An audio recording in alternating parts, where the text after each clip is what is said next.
So I've got great pleasure in introducing you to an individual called Scott Noteboom, who in a previous incarnation, well in his same life, but a previous work incarnation, was the head of data centers for Apple at a time when Steve Jobs was still around. He's incredibly well regarded in this industry, and he's been doing work in the area of machine learning and applying AI to the data center. So he's actually doing this stuff. And he's going to give us a short intro today about what he's been finding out. So if you could join me in welcoming Scott to the stage. Thanks, Dor. It feels like it's 2 a.m. in California and I drank too much last night, so if my hair is messed up, I apologize. So it's good to be back kind of in the data center space. So I'm going to jump into a data center story really quick. So what got me going in starting this new company and what I'm doing today? And it's a data center story. So to go back through the years in my experience working directly in data centers, some big lessons that I remember was at Yahoo. So when I started at Yahoo, we had 22,000 servers in production, and I thought nothing could get much bigger than that. That's almost funny thinking about it. One of the big moves that we made in Yahoo, and you can see kind of picture of Quincy, Washington here, was the transition, and I'd done presentations years ago on the transition from what I used to call the NFL cities of the internet, you know, the Silicon Valleys, the Londons, the Northern Virginia, you know, so on and so forth, to Tier 2 areas where energy is lower cost, where energy is cleaner, where there's plenty of network capabilities. And as the entire industry, we kind of did that in the 2005 to the 2009 time frame. So during that time, I was at Yahoo, and our first data center in Tier 2 area was in a town called Wenatchee, Washington, not really far away from Quincy. And those were the days of, I was a contributor to the Hadoop project. We were talking about going from, you know, all of Yahoo and 31 data centers was 22,000 servers when I started. And we were talking about building single horizontal compute clusters on Hadoop in a single data center of 14,000 node size, which again, I thought, boy, nothing can get much bigger than that. The challenge that I started to realize in Wenatchee in central Washington or Prineville, Oregon for Apple, or even in some further away locations outside of cities around the globe, was when we opened a data center, we needed about 200 man-years, as I would call it, of expertise. This would be in network, system, storage, electrical, mechanical, building facility systems, physical security, virtual security. And when we started to build in places like Quincy, Washington, our approach and our solution to this problem is we go into the big cities and we recruit people and we say, you know, hey, Joe or hey, Sally, how about if we pay you a big city tech salary and we move you out to the country where land is plenty and you can live a good life? And that worked. And when you look at all kind of the hyperscale players that now built in areas such as this, that's where the seed of the staffing started, which was a big thing. So when we started to move a little bit out there in the context of a Californian, that was our approach. Fast forward a couple years, say the 2012, 2013 timeframe, I remember standing in Chengdu, China, which is in the middle of the country, and we were looking at all the municipal areas of the country, forming data center strategy. And I remember standing in Chengdu and going, okay, we want to build the most advanced data center that we ever built. Where am I going to get the electrical experience, the mechanical experience, network system storage, security? And not only that, but geez, we're a blasted American company and our global standard for language is English. Where am I going to find all of this? It didn't exist. And when I looked at, this is the opening team of Yahoo's Nebraska data center, None of those people are going to want to move. Recruiting became a real challenge. And the expertise of running a data center, so much we'd spent time on technical challenges and building challenges. This was a very people challenge. And I remember standing in China going, gosh, I'm not going to be able to relocate. How much are people going to be able to spend time on airplanes? What if I could just clone the best employees of my team is what I wish that I could do. What ifs are really dangerous because they possess you to leave, which I thought and still do think was the best data center job on the planet. So I left Apple with a what if, and that's it. No initial venture capital funding, no co-founder, no team. I left the company with a what if.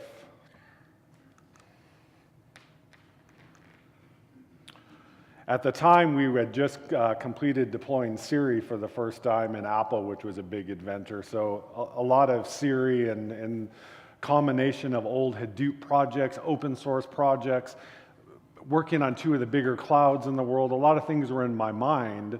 And what I was looking for, what if I could only clone my next rockstar employees is, what if we could build our own Siri, but with data center expertise? What if there's a Siri that I could always talk to that had data center expertise? What if I could take at the time, hundreds of people around the globe that were running our data center locations? What if I could consolidate all of their expertise and all of the expertise of those million machines that we were running around the globe and put that expertise in the back pocket of every person, whether they had 20 years of network experience or facilities experience, in the back pocket of all of them? What if we could put the collective expertise and knowledge of all of these people and all these million machines in each of those million machines so they can figure out how to run smarter and better? That was a what if that possessed me to leave Apple and start on our own. It's been a fun ride. So along all those lines of things, I created something that we call DAC. Okay, DAC, by the way, I don't think I've revealed this, nor have we accomplished this. Data Center AI Consortium, because what I'd like to see is the lessons that we are teaching DAC are applicable and valuable throughout the data center industry. So maybe those lessons that data center A, B, and C learn could be open source in the context of DAC. And the way to think about DAC, think of a mobile app on your phone. That's the app of the mobile era. Think of a persona. A persona is like Siri or DAC as the app of the AI revolution. So what do we need DAC to do? And at this point, I personally worked on this. A couple of people that are data center related in my company helped on this. And a couple of our early customers have been helping this. Okay, so DAC is going to help run data centers. We're going to give DAC the same thing that those 200 man-years of experience have. You know, Joe has a good eye for things, a good ear for the machines, a good sense of what's going on, and understands all the conditions and logic and expertise of running a data center. How can DAC, if I want to hire DAC, how can DAC be put to work the same day we decide to hire him?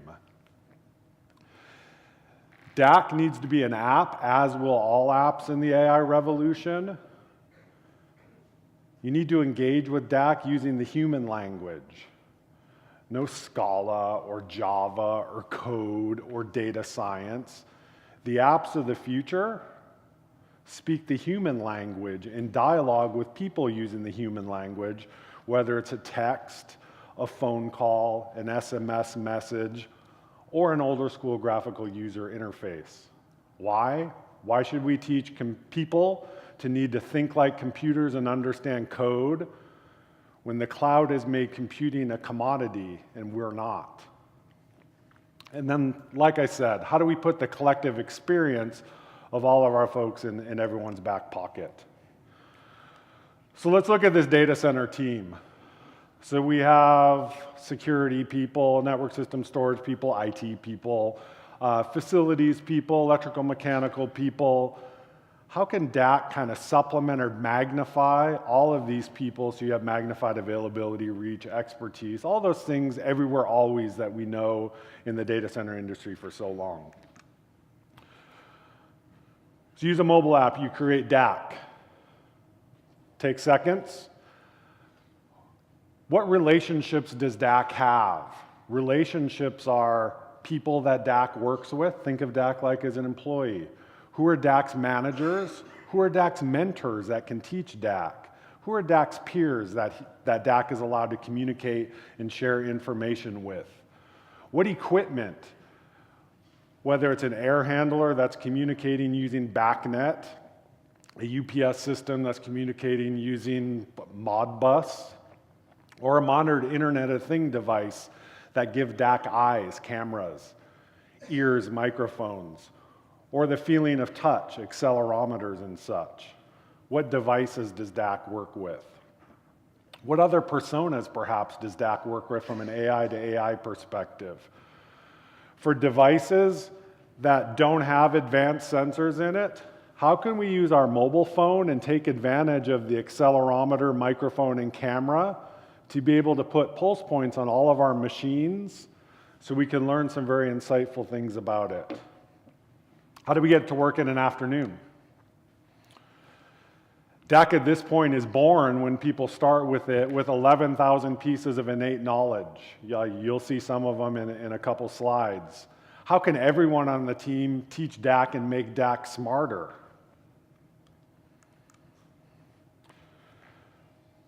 So once DAC has knowledge, what actions can DAC do? We're going to take a look at really quick at a couple examples. So security, how can DAC help security? This is a security lobby, and if you see the screen there, it's a task that was created. As a manager of DAC, I can create tasks that says, if there's greater than 0 people in the lobby, and there's less than 1 person in the security kiosk, let security know, because they must be off doing rounds or off somewhere, that there's someone in the lobby, and they should know about it.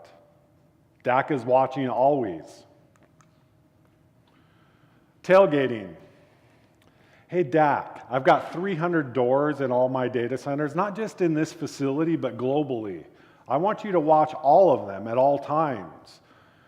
And through RESTful API integration with the security system, if you see less people badge in than are going into the room, maybe we need to log this in our Google spreadsheet, and let's let security know. Let's track these. DAC's pretty good at that. If you see a person down, DAC is able to innate knowledge out of the gate recognize people, and not only people, but horizontal people who are on the ground. DAC, if you see anyone on the ground because someone's climbed up on a ladder on a raised floor and has fallen, we better let somebody know. DAC's been really good at that.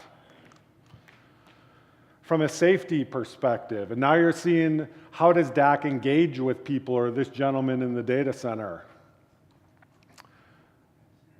Hi Scott, are you there? DAC communicates again, natural language human. Yeah, I'm here, what's going on? It looks like you're working in the data center, and the current sound decibel level is 95. That's really loud. In the US, it would require ear protection to be in accordance with OSHA. DAC can recognize people. DAC can recognize faces if you teach it to allow faces. DAC knows where people are. DAC is continuously listening to sound. DAC understands, in the US case of things, OSHA compliance or safety compliance, and is being shown to be helpful. DAC's able to innate knowledge, recognize guns, rifles, all that kind of fun stuff. What this basically says on the left is a task that basically says, hey DAC, if you think that you see a gun, let security know on site, and also let the off-site operations center know, just in case, potential gun. Hi Scott, are you there? I see a potential gun with 2 people in the lobby. Would you like for me to alert the authorities? Right now I'm like 80% trustful of DAC. No, hold on, let me take a look at this. Not yet, stand by. Again, using natural language processing to be able to communicate with your AI. It's being done today.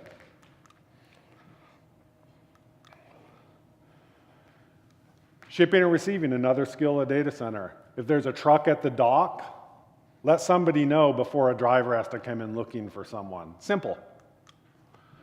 Machines, rotary power system. DAC has an incredibly good knowledge of sound and of vibration. This is what this machine is supposed to look like. This is the way it sounds like and feels like from a very precise perspective. Using mobile pulse points in my phone, I actually learned that the conference room in one side of my office feels differently than the conference room in my other side of my office. That's how sensitive the accelerometers are in these phones. DAC understands the difference between a normal operating machine, a failing bearing, a grinding noise, a slapping noise, and DAC is watching these machines at all times. One of our customers had had 60 failures in UPS over the past 70 years. That cost hundreds of thousands of dollars a year and has caused physical destruction and has also caused the dramatic, this has cost millions of dollars of outage that we all try to do math on. DAC is detecting something sound or doesn't feel right, potential induction coupling failure. DAC's job is to keep an eye on every machine in the site at all times, preferably for less than a cup of coffee. DAC has supervision. This is just having FLIR. Okay? So what you can do with DAC is, as part of your rounds, put a FLIR fixture, a couple $100 on your phone, and just open up panels and take pictures. You don't have to be a thermography expert because we built that into DAC. Loose terminations, DAC's already caught a couple of them in production. DAC knows how to respond that if there's a loose connection in this particular example, DAC has a voice. Call the data center manager because it's off duty. You found a loose termination in a piece of electrical gear. DAC has super hearing, ultrasonics. You can see the human audible range is about 20 kilohertz. DAC is up to about 384. The most interesting example that we're seeing in the data center, we're listening to electrical switchgear. We have a customer that's actually listening to their battery plant. I'd say we haven't found anything compelling. The most interesting use case we have using ultrasonic hearing is actually in the vivarium, pharmaceutical vivarium space, where they use lab mice. They're listening for stress squeals of lab mice when they're under stress and are able to detect them. Humans can't hear them. It's pretty interesting. So ultrasonic hearing capability. Vibration is fun. This one surprised me a little bit. And I have to take a little bit of blame here. People have designed big air handlers that particularly run on a raised floor. What DAC has been able to identify is we've taught DAC to recognize vibration patterns that are not good specifically to hard disk drive I/O. And what you see is any vibration or form of acceleration in any axis greater than 0.22 Gs, you start to see about a 10% degradation of hard disk drive performance. As that number goes up, greater than 0.35, you start getting as high as 80% degradation. This is a big deal when you're spending $200,000 on a high-end storage rack, that you're seeing 10 to 80% degradation of its performance over the 3-year period that you're replacing it. Looking for those things are interesting. PS, what we're seeing is a lot of like big 100-ton air handlers on raised floor environments. If you're putting gear by some of that stuff, some of your hard disk drives could be permanently affected. The other thing we learned is moving rolling cabinets across the raised floor. You guys are probably familiar with that. Temporary degradation. Interesting to learn and interesting to have DAC keeping an eye on things. So looking at vibration patterns, whether the precise movement or pulses of a machine or something as simple as let's not put this cabinet right here because it's not a good idea, are things DAC can be helpful for. Side note on that item, solid state drives don't have the same issue as hard disk drives. So looking at some of the results, and the edge has been a big topic of discussion in the data center industry. The edge is incredibly important for AI, and we're seeing it from a performance perspective, a data privacy perspective, and a dollars and cents perspective. So by the way, when you're running an AI and you're watching for tailgaters, and you're watching a camera every 1 second, economically, you're not going to be able to send those images up to the cloud and have a cloud vision AI look at them. Even though that cloud vision AI may have general understanding of what a person is, when they're charging you $1 per 1,000 images, and there's like 86,400 seconds in a day, it's not economical. Why do you want to send that stuff up to the cloud anyway? What you're going to see, I think, out of hardware partners is an emergence of AI gateways that will be site-based on the edge or even within machines. And that's where you're going to have the security, the bandwidth, the economics to be able to do this stuff from an affordable perspective. So what was really interesting when we took a look at capabilities, your big cloud players that are offering cloud-based AI solutions, they can recognize what people and such look like. They maybe can't recognize what that Vertiv rectifier board is right there. DAC's taught those kind of things. But most importantly, what you're learning is from every perspective out there, most of AI is going to occur in the machine or the building those spaces and equipment exist. So there's some signs there that are kind of further enforcing the importance of the edge.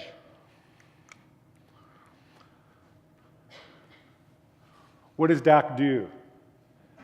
DAC augments people who run data centers. DAC augments machines that run data centers by making them perpetually getting smarter, perpetually gain experience. And in the case of, if you have 1,000 cameras, you have a data center operator that has 1,000 eyes, 1,000 ears, 1,000 fingers, is focusing their mind in 1,000 places at the same time globally, that doesn't sleep, is always on duty, and speaks every language.